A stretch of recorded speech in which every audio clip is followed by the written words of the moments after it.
Hello beautiful people, میں حاضر ہوں میرے ناول سزا عشق ہے تیری کے ایپیسوڈ 4 کو۔ چینل کو سبسکرائب کر کے مجھے سپورٹ کریں اور ویڈیو کو لائک کر کے کمنٹ میں بتائیں کہ کیسا لگ رہا ہے آپ کو میرا یہ ناول۔ بیٹا کیا ہوا؟ اچانک سے جنت بیگم کا ہاتھ اپنے کاندھے پر رکھتا دیکھ ورشا خوف سے اچھلتی چلا اٹھی۔ کیا ہوا؟ میں تمہیں کیا کچھ چڑیل لگی؟ اپنی بیٹی کے چہرے پر خوف دیکھتی وہ چونک گئی تھی۔ نہیں امی، وہ بس تھوڑا عجیب لگ رہا ہے، چلیں گھر چلتے ہیں۔ چہرے پر آیا پسینہ صاف کرتی اس نے اپنی والدہ کو یہاں سے چلنے کا کہا۔ بیٹا ہم نے تو کسی اور راستے سے جانا تھا، تم وہیں سے کیوں جا رہی ہو؟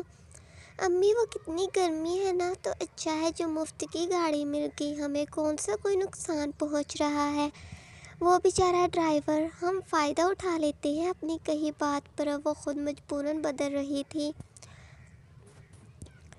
کیونکہ روحان ملک کی دھمکی ابھی یاد تھی اسے، اور ایسے کسی بھی قسم کی غلطی ورشا نہیں کرنا چاہتی تھی جو آگے چل کر اس کے لیے ہی نقصان دہ ثابت ہو۔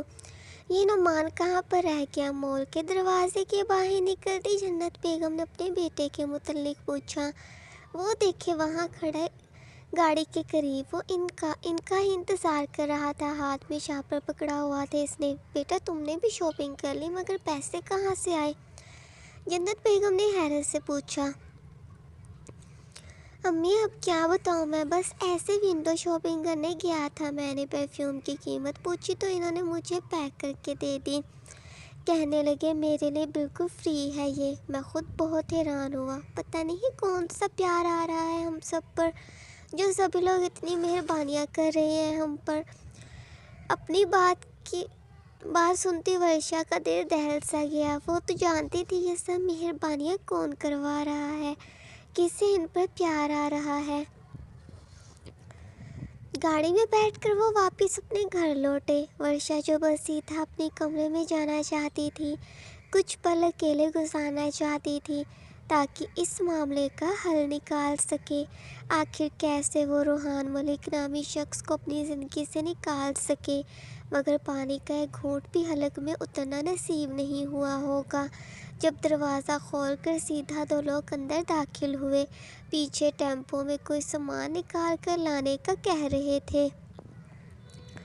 اوہ ہیلو، کون ہو؟ اور یہ سیدھا ہمارے گھر میں آنے کی ہمت کیسے ہوئی؟ نعمان ان سے پوچھنے لگا۔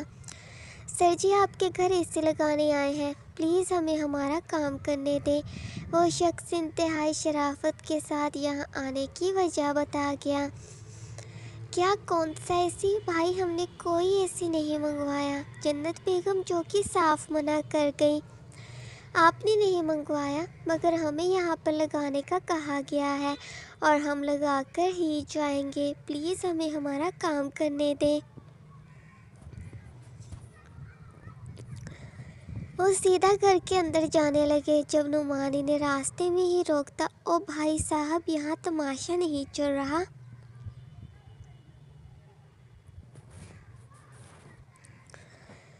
نکلے یہاں سے، ورنہ پولیس کو بلا لوں گا، میں جانتا ہوں تم جیسے چوروں کو۔ سر میں کوئی چور نہیں ہوں، بلکہ اورنٹ کمپنی کا مالک ہوں، آپ سرچ کر سکتے ہیں، ہم نے سہولت دی آپ جیسوں کے گھر مفت اے سی لگانے کی۔ اب مہربانی کر کے ہمیں ہمارا کام کرنے دیں۔ اتنی بڑی کمپنی کا مالک خود چل کر یہاں آیا تھا۔ ہاتھ جوڑتا وہ نعمان سے اپنا کام کرنے کی منت کرنے لگا۔ سب لوگ شاکڈ رہ کے اتنی مہربانیاں، مگر آخر کیوں؟ محلے میں صرف ان کا گھر ہی دکھا جو اے سی لگانے آ گئے۔ پورے گھر میں 4 اے سی لگا دیے گئے، جبکہ ورشا کا تو مانو سر ہی چکرا گیا ہو۔ روحان کو کیسے سب باتیں معلوم چلی؟ ورشا نے صبح ہی بات کی تھی، پھر روحان نے کیسے سن لی؟ کیا کوئی کیمرہ لگا دیا ہے اس نے جو نظر رکھ رہا ہے اس پر؟ ورنہ اتنے اتفاق نہیں ہو سکتے۔ اپنے گھر کی ہر ایک جگہ وہ غور سے دیکھنے لگی، مگر اسے کچھ الگ نہیں دکھ رہا تھا۔ اور آخر کیسے روحان کوئی کیمرہ بھی لگا سکتا ہے؟ परेशान हाल वो लाउंज में आई। बेटा, तुम्हारी ज़ुबान से निकली हर एक बात कैसे कबूल हो रही है?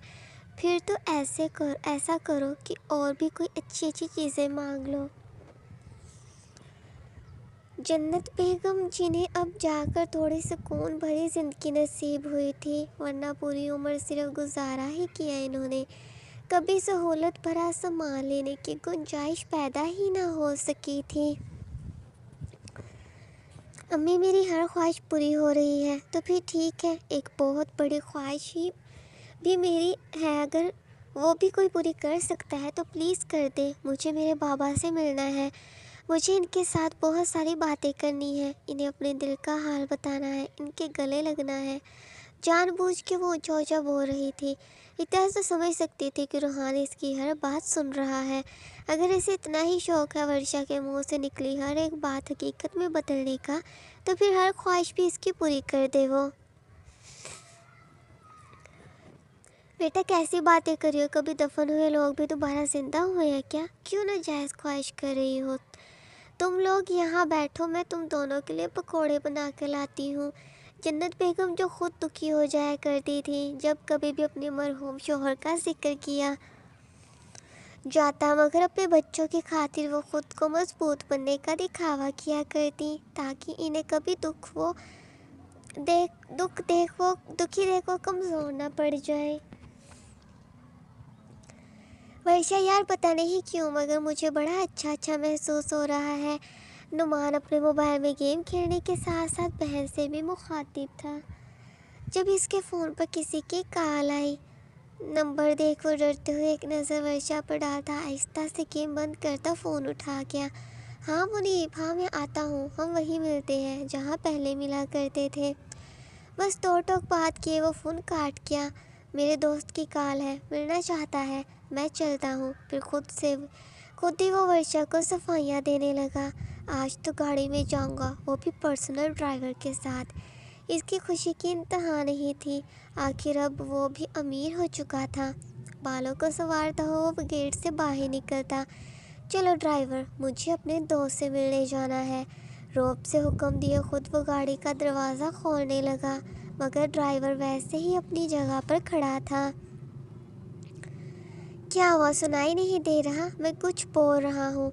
एक मर्तबा फिर से नुमान के मुखातिब होने पर सॉरी, लेकिन मैं आपको कहीं पर भी ले जाने का पाबंद नहीं हूँ।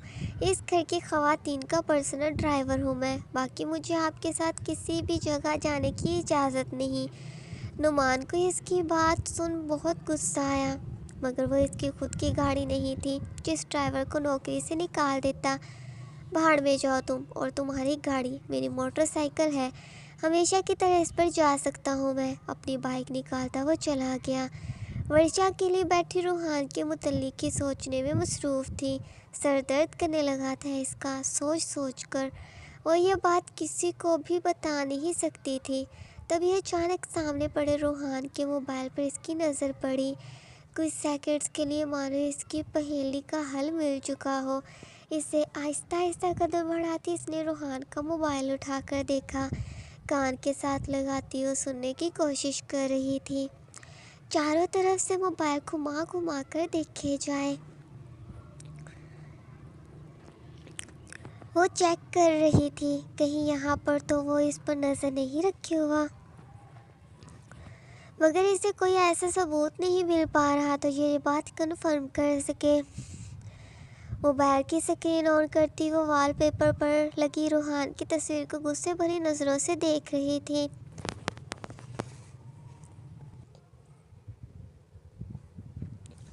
समझती क्या हो खुद को? क्या ये चंद पैसों से मुझे खरीद लोगे? मैं गुलाम बन जाऊंगी तुम्हारी? लेकिन ऐसा कुछ भी नहीं होने वाला है। अगर दोबारा मेरे सामने आने की कोशिश भी की तो बहुत ज़ोरदार थप्पड़ मारूंगी मैं।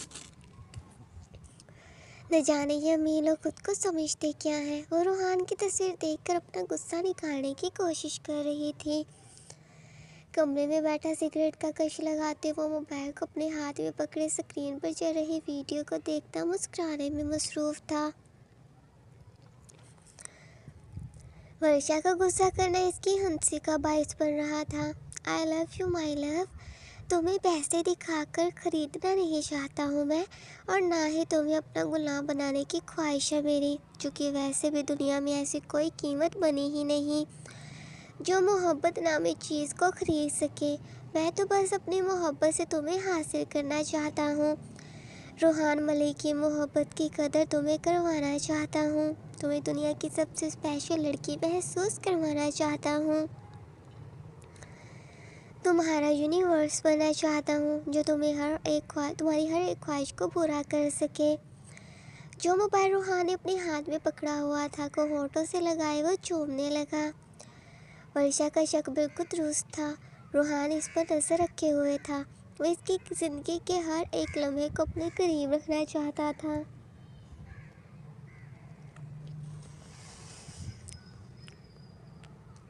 इसकी हर एक बात को सुनना चाहता था। हर वक्त वो वर्षा को अपनी नज़रों के सामने रखना चाहता था। एक बिगड़ा हुआ पागल इंसान मोहब्बत जैसे रोग को कौन कौन सी हदूद पार करने वाला है।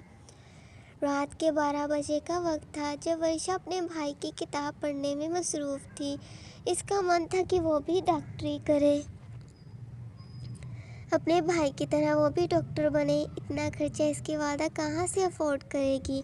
पहले नुमान की पढ़ाई का खर्चा बड़ी मुश्किल से पूरा हो पा रहा था। ज़्यादातर इसने स्कॉलरशिप लेकर ही पढ़ाई की थी। अपनी इस ख्वाहिश को भी सीने में छुपाए अकेली बैठी वो बस किताब पढ़े जाए, जब अचानक से इसकी वालदा का फ़ोन बजा। रूहान ने चूँकि इसका मोबाइल तोड़ दिया था, तभी अपनी खाला से बात करने की खातिर अपनी अम्मी का फ़ोन ही इसने इस्तेमाल किया था। मगर अचानक से इस पर आई कॉल सुनती वह चौंक गई। खाला की कॉल अभी 1 घंटे पहले ही तो इससे बात हुई है। मेरे हैरान होते उसने फ़ोन उठा लिया। हेलो छोटी लड़की। फ़ोन पर किसी मर्दाना आवाज़ का सुनना एक सेकंड के लिए वर्षा के सीने की धड़कनें ही रोक सा गया। हाथ कांपते मोबाइल नीचे गिराने लगे, मगर बामुश्किल खुद को संभालती वो उठ बैठी। हेलो बुरहान जी, तुम्हें कैसे मालूम कि मैंने तुम्हें कॉल की है? क्या मेरी आवाज़ इतने अच्छे तरीके से पहचानने लगी हो तुम? बुरहान हैरान हुआ, मगर इसे कहाँ इल्म था। इस दुनिया में सिर्फ 2 लोगों की आवाज़ ने ही तो इसकी दिल की धड़कनें बंद की थी। एक बुरहान जिसकी चाहत वो अपने सीने में छिपाए हुए थी, और दूसरा रूहान जिसका खौफ इसके दिल धड़कना बंद कर देता था। बस ऐसे ही आपने खाला के नंबर पर कॉल क्यों की? वर्षा ने बात ही पलट दी। यार तुम्हारा फ़ोन तो बंद जा रहा था, या फिर क्या मुझे ही ब्लॉक कर दिया? बुरहान की बात सुनती वो घबराते हुए, नहीं मैं कैसे आपको ब्लॉक कर सकती हूँ, इससे पहले मेरे हाथ ही टूट जाए। मेरा मतलब कि मैं किसी को भी ब्लॉक नहीं कर सकती। जिस बात में आई वो अपनी जज्बात बयान करते करते रुक गई। अच्छा ये तो मिस वर्षा, क्या आप इतवार वाले दिन मुझे अपना कीमती टाइम दे सकती हैं? बुरहान की बात सुनती 1 सेकंड के लिए वर्षा बेहोश होती होती बची। हेलो क्या हुआ? वर्षा की जानिब से जवाब ना मिलने पर बुरहान हेलो हेलो करने लगा। वो बुरहान जी क्यों? वर्षा ना समझी में जाने की वजह पूछ ली। तुम्हें डेट पर लेकर जाना है बस। बेशक इसने तंजिया कहा, जिसे वर्षा सच मानती खुशी से उछल पड़ी।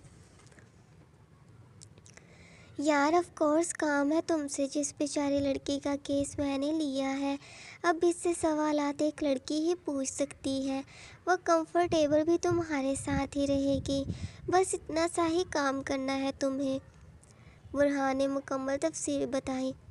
जी पर मैं कैसे पूछूंगी? वो तो इस मुतल्लिक कुछ भी नहीं जानती थी। तुमने ही तो कहा था कि तुम वकील बनना चाहती हो, तो अच्छा है अभी से प्रैक्टिस करना शुरू कर दो।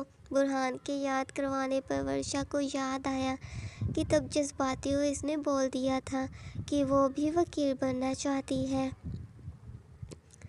जी मैं आ जाऊंगी। अम्मी से इजाज़त मांगकर इसने हामी भर दी, जबकि जानती थी इसकी वालदा कभी भी इसे अकेले जाने नहीं देंगी। ओके थैंक्स कहे बुरहान ने फ़ोन काट दिया, मगर बुरहान का इसे इस मामले में याद रखना ही वर्षा को खुशी से पागल कर रहा था। यह तो शुरुआत थी 2 मोहब्बत करने वालों को एक کرنے کی ایسی سوچ صرف ورشا کی تھی، جبکہ برہان کے من میں اس کے لیے کیا ہے وہ نہیں جان سکتی تھی۔ خوشی کے مارے اسے نیند بھی نہیں آ پا رہی تھی، مگر پھر بھی تکیے کو سینے کے ساتھ لگاتی وہ سونے کی کوشش کی جائے۔ وہ تو خواب بھی صرف برہان کے لیے دیکھا کرتی تھی، ہمیشہ سے ہی صرف برہان کو ہی اس نے چاہا تھا۔ مگر اگر اس بات کا علم روحان ملک کو ہو جائے تو کیا کرے گا وہ؟ تکیے کو گلے لگائے آنکھیں بند کیے وہ پرسکون انداز سے سوئی ہوئی تھی، جب کوئی اور وجود بھی دروازے کو کھولے اس کمرے میں داخل ہوا، جس کا ہلکا سا بھی علم نہ ورشا کو ہو سکا اور نہ ہی اس گھر میں رہنے والے باقی فردوں کو۔ یوں مسکراہٹ کے ہمراہ ورشا کو سوتے دیکھ خود بھی اس کے قریب لیٹتا، جس تکیے کو اپنے سینے کے ساتھ لگایا ہوا تھا پر اپنے سر کو رکھتے اسے دیکھنے لگا۔ ان دونوں کے چہروں کا فاصلہ بہت کم تھا۔ اس شخص کی گرم سانسوں کی تپش جو ورشا کے گلابی ہونٹوں پر نمی لانے کا سبب بن رہی تھی، اس چہرے سے کتنا ہی عشق ہو چکا تھا اس شخص کو، جو آج اپنے سکون کی خاطر اس لڑکی کو کمرے تک بھی پہنچ گیا۔ اپنا سکون تو اس سے صرف اس لڑکی کی قربت میں ہی موجود تھا۔ ورشا کے چہرے کے بالکل قریب پہنچ گیا، صرف ان دونوں کے لبوں میں 1 انچ کا ہی فاصلہ بچا تھا۔ وہ اس دوری کو ختم کر لینا چاہتا تھا، اپنا سکون اس فاصلے کو ختم کیے پا لینا چاہتا تھا۔ اس قدر گرمی سے محسوس کرتی وہ کروٹ بدلنے لگی، مگر ورشا کا ایسا کرنا اس شخص کو سبھی حدود ختم کرنے پر مجبور کر گیا۔ جذبات میں آئے وہ اس فاصلے کو توڑتا ہوا ورشا کے لبوں کو اپنے ہونٹوں کی مضبوط جکڑ میں لے گیا۔ ایسا شدت بھرا لمس ایک مرتبہ پھر سے وہ محسوس کرتی شاکڈ ہوئے اپنی آنکھوں کو کھول گئی، مگر روحان ملک کو خود پر جھکے دیکھ مانو جسم سے جان ہی نکل گئی ہو۔ آخر وہ کیسے اس کے گھر تک پہنچ گیا؟ کیسے وہ اس کی نیند کا فائدہ اٹھاتا اس حد تک قریب آ گیا؟ کیا ارادے ہیں اس کے؟ کیا وہ اس کی عزت و آبرو کا جنازہ نکالنے والا تھا؟ کیا چند پیسوں کا خرچہ کہ اس کے بدلے اپنے ناجائز خواہشات پورے کرنے والا تھا؟ خود پر جھکے اس شخص کے کانوں پر ہاتھ رکھتی وہ پیچھے کرنے کی کوشش کرنے لگی، مگر برہان اس کی نازک سی کلائیوں کو اپنے ایک ہاتھ سے دبوچتا اوپر کی جانب کر گیا، جبکہ مسلسل اپنے ہونٹوں کو حرکت ملائے خود کو اس کی سانسوں میں اتار رہا تھا۔ وہ بے بس لاچار کچھ بھی نہیں کر پا رہی تھی، اسے سمجھ نہیں آ رہی تھی کیسے وہ اسے خود سے دور کرے۔ اسے یہ کوئی خوفناک خواب لگ رہا تھا، مگر اب یہاں مزید آزمائش باقی تھی، مزید روحان ملک کا خوف ابھی اس کے اندر اترنا باقی تھا۔ جو شرٹ اس نے پہنی ہوئی تھی کے اندر وہ اپنا ہاتھ لے جاتا آہستہ آہستہ سے اوپر کی جانب بڑھنے لگا، مضبوط ہاتھ جو اپنے پیٹ پر رینگتا محسوس کرتی اس کی جان خشک ہو گئی۔ اپنی ٹانگوں کو ہلاتی وہ بن پانی کی مچھلی کی طرح اچھلنے لگی۔ اسے سب ختم ہوتا دکھائی دے رہا تھا، نیچے سے پہنا سیاہ بلاؤز جو اس کے سینے کے اوپری ان حصوں کو چھپائے ہوئے تھا، جنہیں آج تک کبھی خود بھی ورشا نے نہیں چھوا تھا، مگر آج روحان ملک خود اپنا ہاتھ اس کے پیٹ پر پھیرتا ہوا کمر تک لے جائے بلاؤز کے ہک کو کھولنے لگا۔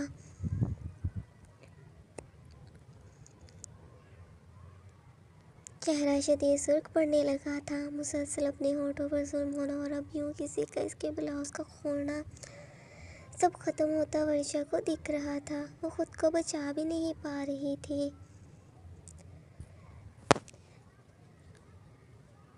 ایپیسوڈ یہیں پر ہی ختم ہوتی ہے۔ اپنا پیار بہت زیادہ دکھائے، چینل کو سبسکرائب کر کے اور مجھے سپورٹ کر کے۔